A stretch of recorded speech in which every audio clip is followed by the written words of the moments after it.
Morning, fellow entrepreneurs. Brian King here.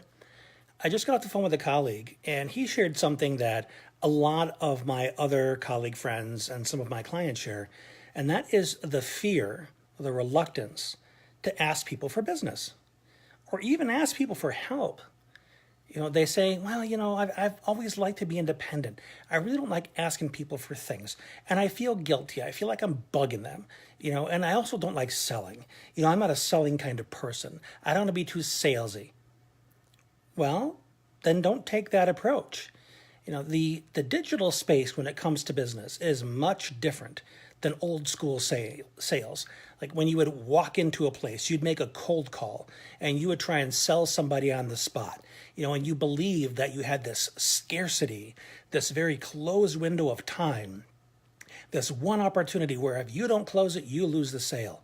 The digital space has changed all of that because once you connect with someone, it's no longer about making an appointment, or you see them make a comment somewhere, or they make a post that you have to have the right answer right then, right now, or you've missed out on an opportunity. It's none of that.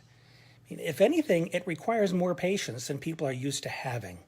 Taking the time to nurture that relationship until the opening presents itself. Now, what that opening looks like is going to vary from person to person and from niche to niche. But in general, this is a way that I encourage you to get beyond that fear of asking people for things. First of all, dispense with the idea that it's an I and them scenario, because it isn't. The more you think that it's about you, the more you feed that little gremlin called rejection, that fear that they're going to say no to you, that they're not going to see the value in what it is you offer. Then you're going to feel like you're opening yourself up to be wounded.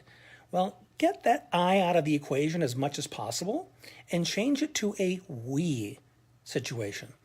One thing I've found a lot of success with over the years is talking about the fact that what you're offering them is not a product or a service. What you're offering them is a relationship, a camaraderie, a synergy that when the two of you work together, the us, the power of we, can create something that this person has not experienced yet. The problems they've been having, the solutions they've been looking for can be found in that relationship that you will build together. You as coach, them as your client, or maybe you are selling a product. It's you as the vendor, them as the customer, and you're going to help them by answering their questions about it so they can implement it the best way possible. So you're going to use language like, well, when we work together, just imagine all the wonderful things that we can make happen. And think about how much better your situation can be when we dig in and we face this problem head on together until we find the solution. So you're reminding this person that they're not in it alone, that you are going to have their back all the way through it, that it's not all on them.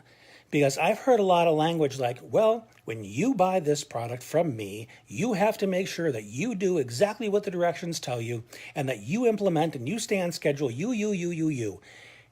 That can really trigger fear in the person that, well, I don't know if I can follow through. I don't know if I have time for this. I don't know if I can afford it. Because you're using that you language.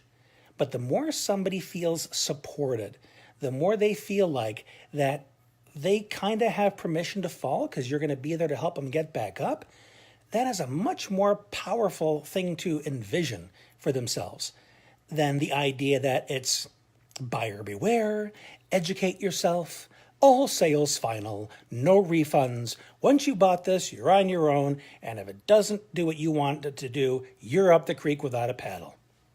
You simply can't afford to approach things in the old sales mindset.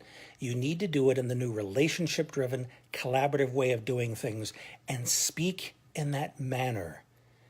And you'll see that there's going to be a bigger difference in how people are responsive to what it is you have to offer.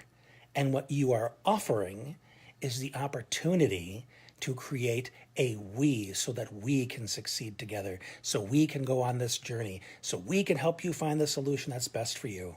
Make sense? If you have any questions about this, please ask. I'm here to support you. We're in this together, so let's succeed together. This has been Brian. Thanks for being you.